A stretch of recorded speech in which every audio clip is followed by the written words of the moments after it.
Entonces, englobando lo que se acaba de mencionar acerca de los diferentes paradigmas, aquí tenemos una lista para nada exhaustiva de lenguajes. De hecho, un ejercicio que a menudo me gusta hacer es que cada quien vaya mencionando los lenguajes que han oído en alguna parte o que a lo mejor hasta han utilizado y tratar de colocarlos dentro de este esquema. Lo que estamos viendo aquí es la división de la pantalla entre los dos grandes paradigmas, que es el paradigma imperativo. Recordemos que este lo que hace es ordenar qué se va a hacer y cómo se va a hacer paso a paso.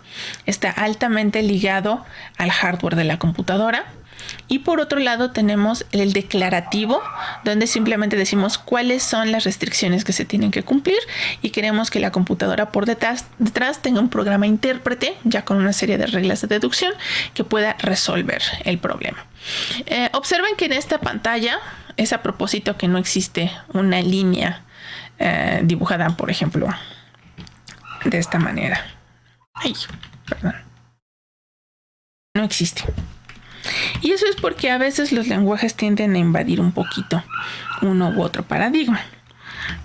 Entonces, tenemos aquí del lado imperativo a uno de los primeros lenguajes que surgieron, que fue el lenguaje Fortran.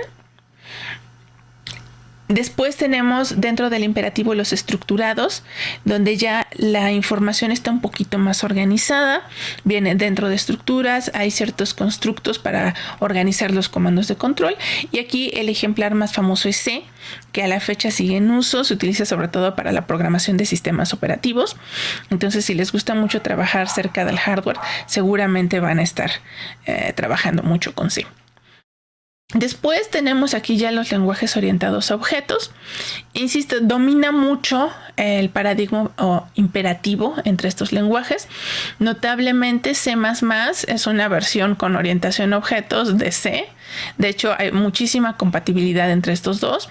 Casi cualquier programa que esté hecho en C puede compilarse y funcionar si lo utilizamos como si fuera C++. A la inversa obviamente no, porque este tiene capacidades que este no, pero de ahí en fuera sí son muy compatibles.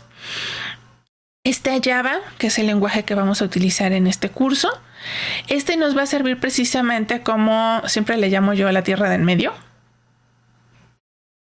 porque siendo un lenguaje imperativo nos va a permitir también ilustrar lo que es la orientación a objetos.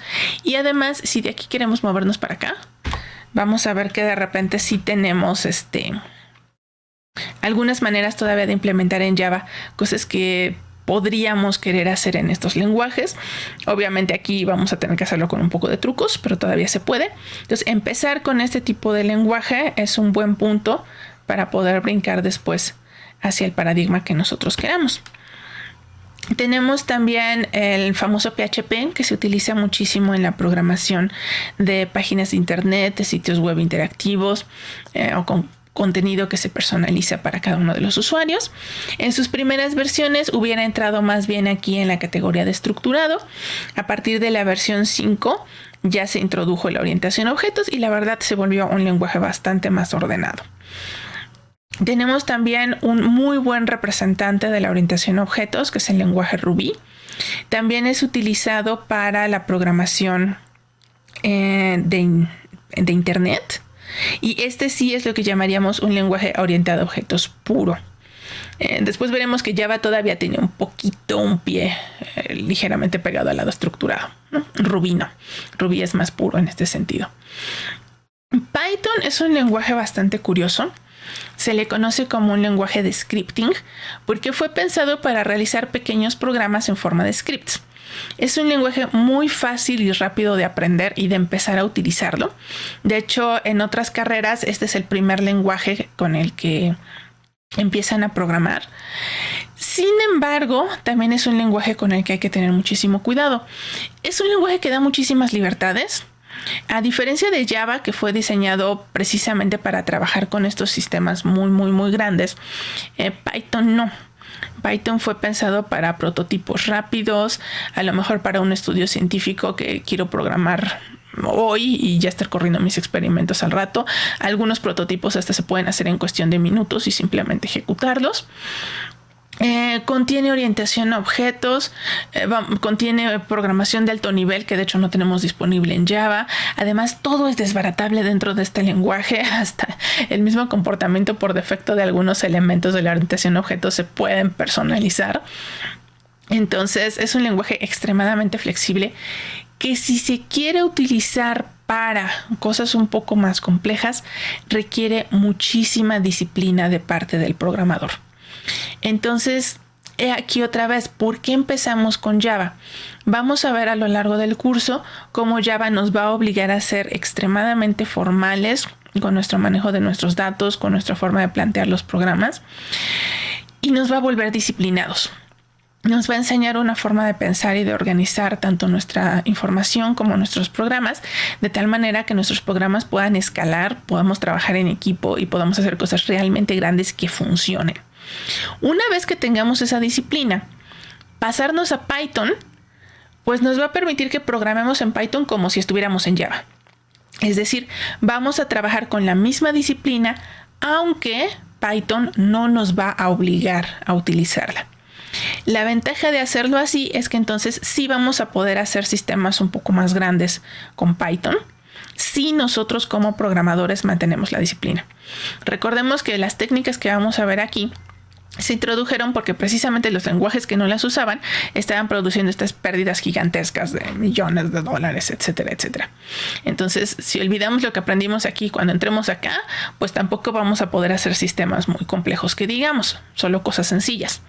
Pero si tomamos esta disciplina y la pasamos para acá, entonces vamos a ver que este lenguaje puede ser una verdadera maravilla que se va a convertir en un caballito de batalla ya en nuestra vida profesional. Bueno, luego tenemos aquí dibujado, bastante a propósito, JavaScript.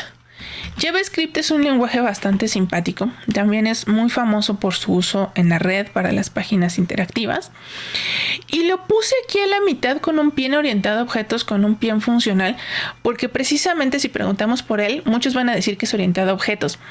Y la verdad es que su forma de trabajar con funciones, de declarar las cosas, hasta de crear los objetos, tiene mucho más que ver con las definiciones en el paradigma funcional. Entonces, igual conforme vayamos avanzando en el curso, creo que se irá notando un poquito más porque lo pusimos con un pie de un lado y un pie del otro.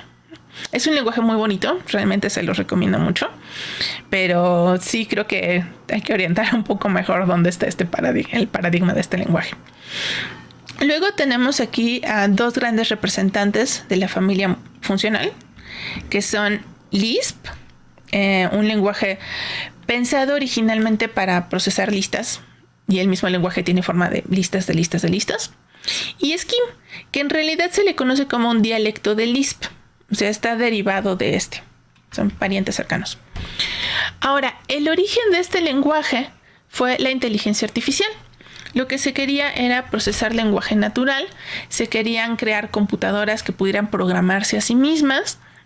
Entonces, por eso es que la forma de los programas de Lisp, pues, se ven iguales que sus datos, porque la idea era que una computadora pudiera programarse a sí misma y que pudiéramos tener funciones que crearan nuevas funciones que nosotros pudiéramos después mandar llamar para hacer nuevas funciones. Entonces, es un lenguaje también muy interesante, data casi de los inicios de los lenguajes de programación.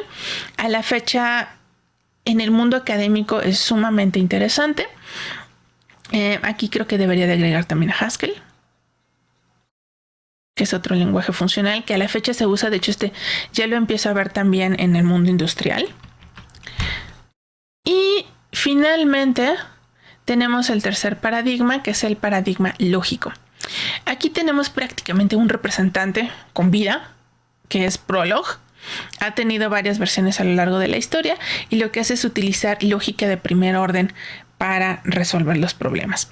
Entonces, insisto, esta no es una lista exhaustiva. Ustedes pueden encontrar más lenguajes, tratar de agregarlos en cualquiera de estas cajitas, ver dónde están parados. Y algo que sí les va a... Algo que quisiera que observen mucho es que van a utilizar todas las materias de matemáticas que están llevando junto con las materias específicas de la carrera de ciencias de la computación para comprender tanto los paradigmas como para que ustedes mismos puedan desarrollar técnicas nuevas cuando estén ya en el mundo profesional. Notablemente, bueno, aquí vamos a ver que todo el lado de los lenguajes imperativos nos recuerda muchísimo al álgebra. Lo que vamos a tener acá es también como álgebra, cálculo mucho más formal. Y aquí todo lo que tenga que ver con lógica.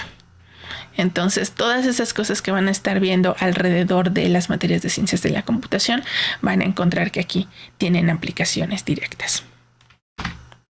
Bueno, finalmente, incluyo una bibliografía. Este es un libro que pueden revisar para ver un poco en general de qué van los lenguajes de programación, sus paradigmas, y está orientado precisamente para los inicios de la carrera. Entonces, lo pueden encontrar en el sistema BIDI UNAM, es decir, en la biblioteca digital de la universidad.